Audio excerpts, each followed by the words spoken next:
শতাব্দীর প্রাচীন শিবের মেলায় সকাল থেকে হাজার হাজার ভক্তের ভিড়।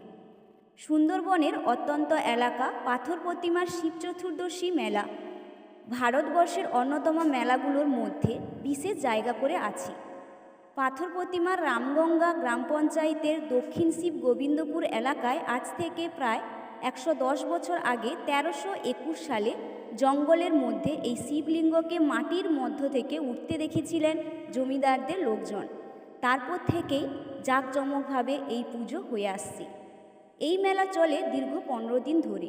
দক্ষিণ 24 পরগনা জেলার হাজার হাজার ব্যবসায়ীরা এই মেলায় তাদের দোকান নিয়ে বসেন। সবজি থেকে সোনা দোকান, সমস্ত দোকান এই মেলায় বসতে দেখা যায়। বাদ যায় না অস্থায়ী এটিএম। কথিত আছে প্রতি বছর এই শিবলিঙ্গ সামান্য হলেও বেড়ে চলেছে। সকাল থেকে নদী পুকুর ঘটে জল ভরে কিলোমিটারের পর কিলোমিটার মুখে শিবের নাম ছড়া কাটতে কাটতে মেলা প্রাঙ্গণে উপস্থিত হয়ে শিবলিঙ্গের জল ঢালে মনস্কামনা পূর্ণের আশায়। এই মেলার উদ্বোধন করেন পাথর প্রতিমার বিধায়ক সমীর কুমার জানা।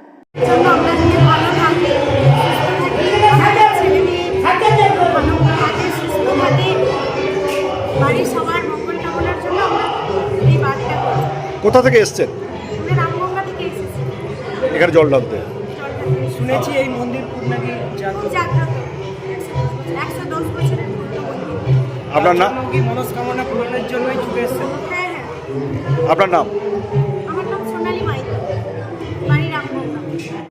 মানে আজ থেকে 110 বছর আগে জমিদার শ্যামাচরণ নন্দকে বাবা মহাদেব সকালে এসে বলেছিলেন যে আমি এখানে আছি বাবা মহাদেব, তুমি ধ্বংসস্তূপ সরিয়ে জঙ্গল পরিষ্কার করে আমার পূজা অর্চনার ব্যবস্থা করো। তা সেই থেকে 110 বছর পুজো হয়ে আসছে। দেখা যাচ্ছে কি বাবা মহাদেব প্রতি বছর একটু একটু করে বড় হচ্ছে এবং বাবা মহাদেবের মহিমা এমন যে বাবার কাছে কেউ কিছু মানত করলে কেউ কখনো খালি হাতে ফেরে না। এবং এখানে এই শিব চতুর্দশীর দিনে হাজারে হাজারে মানুষ বাবার মাথায় জল ঢালতে আসে, বাবার মাথায় পুজো আসে এবং বাবা গোবিন্দেশ্বরের এই মেলা 110 বছর চলছে। মেলার এটাই ঐতিহ্য যে এই মেলাতে কোনোদিন কোনো অপ্রীতিকর ঘটনা ঘটে না। বাবা মহাদেব ভীষণ জাগ্রত, তার কাছে কখনো কেউ খালি হাতে ফেরে না। আমার নাম শিবশঙ্কর নন্দ। আমি 29 বছর এখানে পুজো করছি, প্রধান চরণ হিসাবে 29 বছর পুজো করছি। ঈশ্বরকে বিশ্বাস করি, ঈশ্বরের প্রতি আমাদের আছে নিশ্চয়ই আমাদের সদিচ্ছা আছে, বিশ্বাসবোধ থেকে গেছে।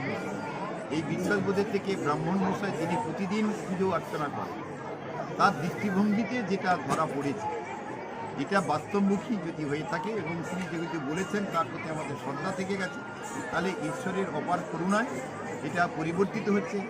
এটা আমাদের ধর্মীয় বিশ্বাসকে আরও প্রকটিত করবে এরকম।